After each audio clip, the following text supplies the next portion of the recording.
শুনছি নাকি ইউপিতে I love Mohammad বললে তার নামে নাকি এফআইআর করা হচ্ছে।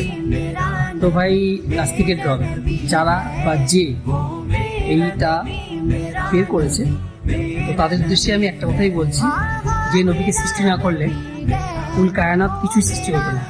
আর যেই নবী আমাদের জন্য আর আমার মতো গুনাহগার উম্মতের জন্য সারাটা জীবন কান্না করেছেন, এখনো কান্না করে যাচ্ছেন হাই উম্মতি করে, তো সেই নবীকে আমরা ভালো না বেশি কি করে পারি? সেই নবীর জন্য শুধু জেল কেন, যদি ফাঁসিরও সাজা হয় আমরা সেটা হাসতে হাসতে মেনে নেব। আমিও সেই নবীর জন্য বলি I love Mohammad, I love Mohammad, I love Mohammad সাল্লাল্লাহু আলাইহি ওয়াসাল্লাম। দেখি তোরা কি করতে পারিস, করে নিস। আল্লাহু আকবার।